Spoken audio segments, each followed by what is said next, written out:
I honestly wonder what it would be like to go back in time to a Friday Night Magic event in 2013. Theros was out then, right? To us long-term players, a Greek-inspired set seemed a bit tacky, a bit on the nose. We were used to the epic fantasy of Dominaria, a somewhat generic fantasy world that was well realized in execution, with a touch of magic tech, of steampunk without the steam. We were used to the high-concept oddities, like Mirrodin, the charming fairy tale feel of Lorwyn, and even the oriental theming attempted by Kamigawa. Yes, even by that point, we were used to Innistrad, though it was only a couple years old, and its embrace of gothic horror aesthetic with little of its own contribution. But the outrage over Theros, if there even was any, escaped my notice at the time. Perhaps they're a bit of tittering, of the decay of Magic's world-building prowess, devolving into attempts to mimic real-world cultures.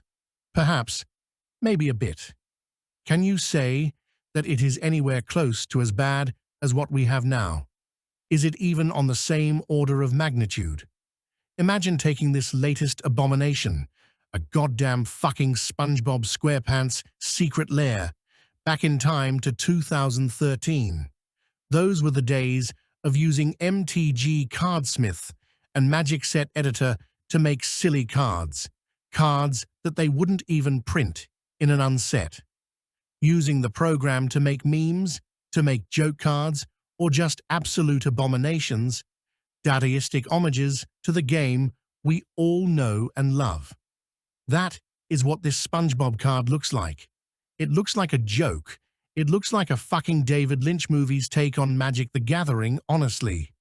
Some kind of sick mockery that derides the idea of artfulness in a commercial product by slowly bleeding away anything soulful or artful from it, over the course of 5 or 6 years, as some parasitic piece of shit company like Hasbro desperately tries to prop up their dying stock value.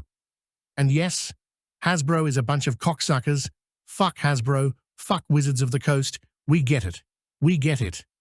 But pretending this is a case of drug dealer versus innocent addict is far from accurate. These fucking whales know what they are doing. They are the ones enabling this shit. For every incel loser online, or manosphere douchebag complaining about the state of modern women, or whatever virgin rage cope they currently have, there are a horde of simps who are actually causing the problem they are talking about. Likewise, Wizards of the Coast is not making these cards for fun. They are making them because they sell well and make money. That doesn't excuse these flannel hipster freaks from ruining Magic the Gathering and utterly shitting all over it like it's the streets of New Delhi, from where they wish to import their next group of D&D adventure book writers to write the sequel to Journeys Through the Radiant Citadel. That doesn't excuse the absolute rank greed they have thrust in our faces for 5+ years, or sending fat-ass mall cops to harass the poor saps who actually promote their products for free on YouTube. But it does mean that there is a second side of this coin. There is a second side of the story, and that is that hordes of fat, retarded millennials with too much money because they got vasectomies 5 years ago so they could creepy their morbidly obese polyamorous girlfriend worry-free are buying this shit.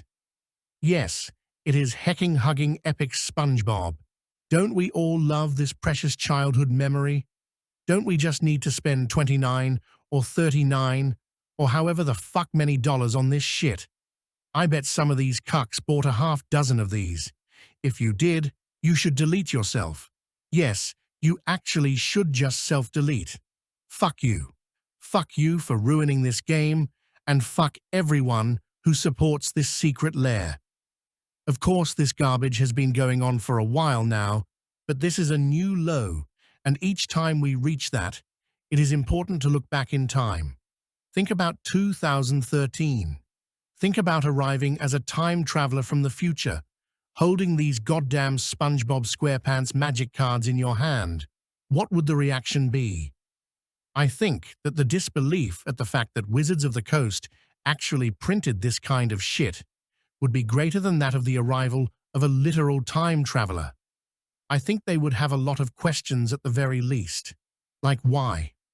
Why did you allow the game to get this bad? Why did you allow these fat soy freak consumers into your hobby without any prejudice? Why did you allow them to do this shit without waging every legal form of psychological warfare against the people who support this shit financially and verbally? No one would have any answer. How can you claim to love this game, spend thousands of dollars on it, and not even be willing to lift a finger to fight against its corruption? Does it mean anything? Is this what SpongeBob SquarePants Magic cards really represent? A complete lack of actual care for the game when it is corrupted and raped by degenerate coastal homos?